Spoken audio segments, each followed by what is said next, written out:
If you are starting this video with the thought that 2026 needs to be different, you are not alone. Perhaps you are exhausted by the prospect of starting over from scratch, tired of the to-do lists and the promises you make to yourself that this time will be different. But then everything reverts to the way it was. Old habits creep back in, motivation evaporates, and the life-changing plans become yet another loop of disappointment. You may have even asked yourself, is there something wrong with me? And the answer is, there is nothing wrong with you. But there is something profoundly flawed about the way we have been taught to approach change. Most people believe that the secret to transforming your life lies in working harder, being more disciplined, staying more focused, and exerting stronger willpower. However, modern psychology and existential philosophy prove the opposite. There is a painful paradox that most of us experience. We vividly paint a radiant vision of a new version of ourselves, only to watch it vanish like a fever dream within weeks, sometimes days. Why is willpower so fragile? Why does the desire for change die the moment it is born? It is not because you are lazy. It is not because you lack ability. The truth is far more ruthless. You are trying to repair a burning building with a toy shovel. You are trying to change the result without ever touching the root cause lying deep within the unconscious structures of your mind. Carl Jung, the father of analytical psychology, once said, "Until you make the unconscious conscious, it will direct your life and you will call it fate." If you are watching this hoping for a life hack to make 2026 distinct, I have bad news. Quick fixes are often the sweetest lies. But if you are ready to dissect yourself, to confront the psychological structures holding you back, then welcome to this journey. Let's look back at the repetitive loop of your life. Every year in January, motivation surges like a tsunami. You buy books, sign up for courses, and set goals. You feel powerful, but then February arrives, the wave recedes, and leaves behind the slippery shore of stagnation. The problem here is not a lack of effort, but a misunderstanding of human nature. We are taught that change is an action. If you want to change, act. But modern psychology shows that action is merely the surface layer. Beneath it lies a complex belief system where the ego, the I, reigns and governs everything. There is a concept in existential philosophy called bad faith, self-deception. Humans frequently lie to themselves to evade freedom and responsibility. When you say, "I can't change because I was born this way," that is not a biological truth. It is an existential lie designed to protect your ego from uncertainty. When you fail to maintain a new habit, you feel a deep spiritual pain. It is not just regret over lost time, it is an identity crisis. You ask, why am I like this? Am I broken? The feeling of being stuck is one of the most painful existential experiences. It is the sensation of seeing the other side of the river, where a better version of you exists, but being unable to swim across because an invisible force holds you underwater. That invisible force is what we are about to analyze. Carol Dweck, a psychologist from Stanford University, named one of the most powerful mechanisms governing human behavior, the fixed mindset. But at a deeper level, a fixed mindset is not just a thinking habit. It is a defense system of the ego. In Jungian psychology, humans are not born with a fixed identity. We are born with potentiality. However, during socialization, we learn that to be loved and accepted, we must exhibit certain qualities. From this, the ego is formed. The ego says, "I am smart," and immediately a trap is sprung. If I am smart, then making a mistake means I am no longer smart. This is the mechanism of polarization. The fixed mindset divides the world into two poles, success versus failure, talented versus useless. There is no gray area, no space for process. This creates a psychological phenomenon called neurotic perfectionism. This is not perfectionism for the sake of excellence. It is perfectionism to avoid shame. When you operate life with a fixed mindset, every action you take feels life or death. A test is not just a test, it is a tribunal judging your human worth. When the psychological risk is this high, your brain chooses the safest strategy. Do not act or quit early. That is why you procrastinate. Procrastination is not laziness. Procrastination is an emotional defense mechanism designed to protect your self-esteem. If you don't try, you can't fail, but the price you pay is eternal stagnation. You are sacrificing your infinite potential to protect a fragile self-image. You are not what you do, yet you let what you do define you. That is the source of all psychological suffering. Look at the way we speak about ourselves.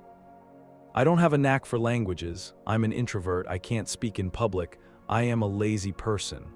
These statements sound like objective facts. But every time you utter a negative label about yourself, you are engaging in self-labeling. The terrifying part is that society often encourages this. We are advised to be ourselves, but who is yourself? The mechanism behind self-labeling is the formation of core beliefs. When you say, "I'm not good at math," you activate confirmation bias. Your brain, a pattern-seeking machine, scans the environment for evidence to reinforce that belief. You get a math problem wrong, see, I knew it. Conversely, if you succeed, the fixed mindset dismisses it. That was just luck. The result is a self-fulfilling prophecy. You aren't good at math not because you lack the ability, but because the belief that you aren't good stops you from building the necessary neural pathways. The philosopher Nietzsche spoke of the concept of fait accompli, accomplished fact. Humans often accept prejudices about themselves as unchangeable laws, but Nietzsche also championed the will to power, the ability to overcome oneself and recreate values. When you label yourself, you are denying that will to power. You are accepting a static state in a dynamic universe. The harsher truth is this: sometimes we cling to negative labels because they offer a secondary gain. If I say, "I'm an introvert, I can't give presentations," I don't have to face the risk of rejection. I remain safe in my shell. Carl Jung called these parts the shadow. The shadow contains not only the darkness we despise, but also the potential we fear. Are you afraid of being brilliant? Yes, we are often more frightened of our light than our darkness. To dare to change the label means to dare to step out of the shadow. But if we strip away these labels, what remains? The answer lies in a tiny word with the power to restructure the brain. Yet, Carol Dweck named the antidote to this disease, the growth mindset. To understand it deeply, we must look at neuroscience.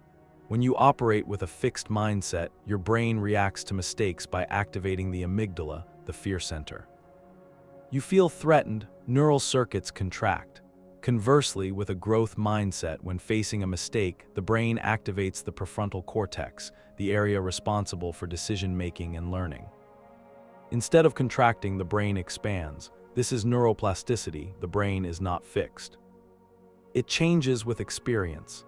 Every time you say, "I don't know how to do this yet," you are signaling your brain to build new connections. Consider the story of IBM in the 1960s. A vice president made a mistake costing the company $10 million. He was called to meet Thomas Watson Sr., the founder and CEO. Trembling, he offered his resignation. Watson looked at him and said, "Why would I fire you? I just spent $10 million educating you." This is the classic evidence of a growth mindset. Failure is not the end, it is tuition. Wittgenstein said, "The limits of my language mean the limits of my world."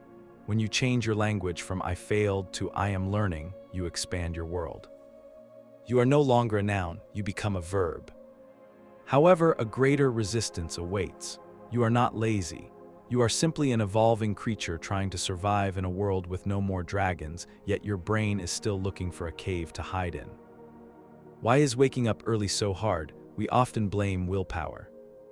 But willpower is a finite resource. The real problem lies in homeostasis. Your body and mind constantly seek stability. Any change is perceived by the brain as a threat. When you attempt to step out of your comfort zone, your brain triggers the fight or flight response. But in the modern world, there are no tigers. The enemy is the spreadsheet, the sales call, the gym session. You choose flight in the form of scrolling social media or hitting snooze. The resistance you feel is the invisible wall separating your current self from your future self. Stephen Pressfield, author of The War of Art, calls this force resistance. He writes, "Resistance grows in proportion to the importance of the work." The philosopher Kierkegaard described the concept of existential angst. He likened a person standing on a cliff edge. He looks down into the abyss and feels fear, but simultaneously feels an urge to leap. The comfort zone is actually a trap. It is where you trade growth for artificial safety. But existential philosophy teaches us, absolute safety is synonymous with the death of potential. The bitter truth is that many of us are addicted to familiar pain. You would rather endure a boring job or a toxic relationship because it is familiar. You accept old suffering to avoid the fear of the new. That is why you are lazy. You are not lazy, you are haunted by the safety of the weak. To overcome this, we must redefine failure. Failure is not the opposite of success, it is part of success. We live in a society obsessed with perfection. From childhood, wrong equals punishment. This creates adichophobia, the pathological fear of failure. But look at the most successful people. They don't have superpowers, they have a different mindset. In the fixed mindset, failure is a verdict. In the growth mindset, failure is data. Nietzsche famously coined the term amor fati, love of fate. He advised us not just to endure suffering, but to love it. Failure, existentially speaking, is a rite of passage. Viktor Frankl, who survived the Nazi concentration camps, wrote, "When we are no longer able to change a situation, we are challenged to change ourselves." Failure is the situation, the meaning of it is your choice. But there is a dangerous shadow in how we face failure: rationalization. Many people, instead of analyzing the cause, blame external circumstances. This is self-serving bias. It protects the ego but blocks learning. A growth mindset requires gentle ruthlessness. You must be ruthless with your mistakes, but gentle with your humanity. However, there is an even greater obstacle right after you fail: the judgment of others. That which wounds you controls you. Have you ever had a brilliant idea but stayed silent? Because you heard a voice asking, "What will people think?" The fear of judgment is strong enough to make you abandon your dreams. In analytical psychology, this mechanism is called the persona. The persona is the social mask we wear. Problems arise when we identify with the mask. You believe you are the image others see. Thus, any criticism becomes an attack on your existence. The defense mechanism here is projection. When you fear judgment from others, you are actually projecting your own internal criticism onto them. Sartre said, "Hell is other people." He meant that the presence of others objectifies us, threatening our freedom. If you live to please others, you are abdicating your role as the subject of your own life. The harsh truth is, you fear judgment because you are feeding a vain ego. True growth requires an ego death. You must be willing to be misunderstood. When you no longer fear judgment, you achieve autonomy. But there is a state more insidious than the fear of judgment: the obsession with perfection. Perfectionism is not the pinnacle of excellence, it is a neurosis. We often admire perfectionists, but behind that perfection lies burnout and procrastination. In psychology, this is neurotic perfectionism. Its engine is all or nothing thinking. If you achieve 99%, you count it as 0%. The philosopher Voltaire said, "The perfect is the enemy of the good. True growth is organic." It is messy and full of flaws. A child learning to speak stammers. If the child waited to speak perfectly before opening their mouth, they would remain mute for life. The shadow of perfectionism is arrogance. Neurotic perfectionists assume they are the center of the universe and that their flaws are catastrophes. So how do we escape this trap? You cannot beat yourself into becoming better. Growth does not sprout from the arid soil of criticism, but from the watering of compassion. Look at how you talk to yourself when you make a mistake. You would never dare speak to a friend that way. Yet to yourself, you are the harshest judge. Kristin Neff, a research psychologist, introduced the concept of self-compassion. It is different from self-esteem. Self-esteem is based on judgment. I am good, so I have value. Self-compassion is based on acceptance. I am struggling, but I am still worthy of love. When you berate yourself, you trigger the threat system. You feel anxiety. Conversely, when you practice self-compassion, you trigger the care system, releasing oxytocin. This is the optimal psychological state for learning. Many fear that forgiving themselves will lead to laziness. This is a grave misunderstanding. Compassion creates the safety needed to admit mistakes and correct them. You are the parent of your inner child. Are you a toxic parent or a loving one? Carl Rogers emphasized unconditional positive regard. You do not need to do anything to deserve to be treated with decency. Finally, what keeps you going when things get terrible? Friedrich Nietzsche wrote, "He who has a why to live can bear almost any how." Many fail to change habits because they focus on the how. But they ignore the why. If the answer is just to impress others, that motivation will drain quickly. Carl Jung called the process of complete development individuation. It is the journey of integrating rejected parts to become a whole human being.